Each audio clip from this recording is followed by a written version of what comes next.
And welcome back. Time to look at your busted brackets and talk some March Madness. And guys, there has been a lot of madness this season. We have a bunch of double-digit seeds in the Sweet 16. We got number 15, Oral Roberts, number 12, Oregon State, number 11, UCLA, and number 11, Cuse. They're all still dancing, fellas.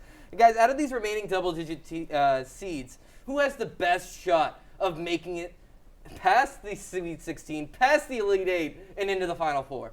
I think for me it has to be the Syracuse Orange.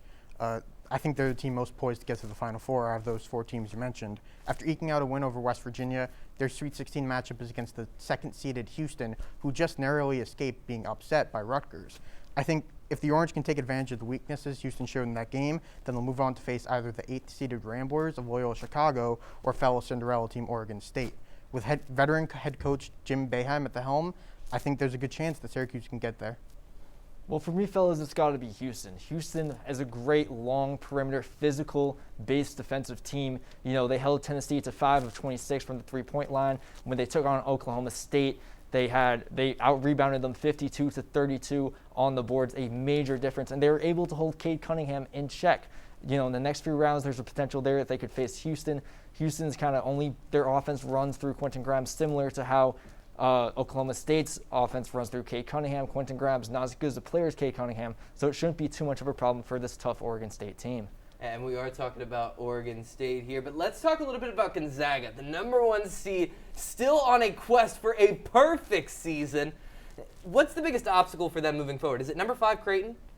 I don't think so, Eddie. They've had 2 statement victories in the tournament already. Big man Drew Timme just posted a career high of 30 points in their win over Oklahoma. And with seeds 2 through 4 in that region already being knocked out of play, I think they're a shoo-in for the Final Four. The only roadblock for them, possibly the only hole in their game, could be the inconsistent play of Jalen Suggs.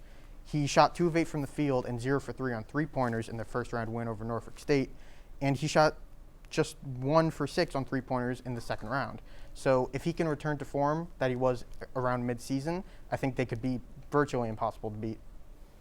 For me, the only obstacle is themselves. You know, the only way that they can lose here is if they get into a cycle of looking for numbers or, you know, hunting for similar plays like down the stretch that they like over and over again. I've really never seen a team as talented and as well coached as this team.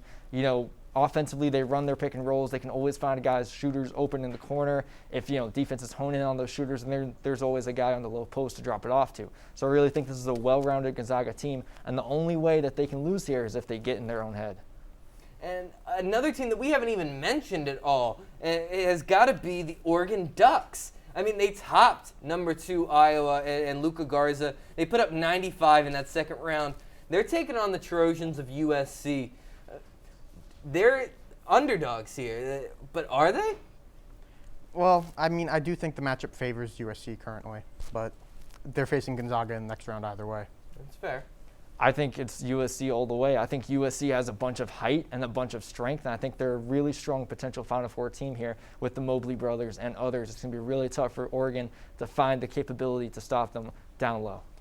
And now mentioning a team that loves to dish out upsets, the Loyola Chicago Ramblers. They beat a lot of picks for the national champion in the Fighting Illini of Illinois. They beat them for state bragging rights, 71-58 in that second round. Are they another Final Four threat? I definitely think they're a threat, but you know that region is currently up for grabs at the moment. Houston's the highest seed left, but I don't see this team as having the same sort of magic that they had in 2018. So currently I wouldn't place any bets on them going further than maybe the Final Four.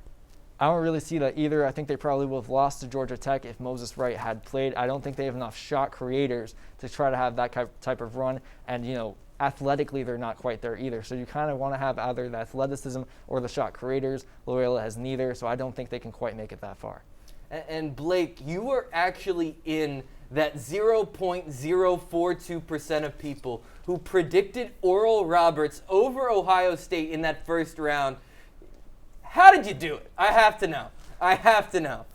Well, they have 4 guys that shoot 40% from 3, and they have the highest scoring player in the nation in Max Airspeed.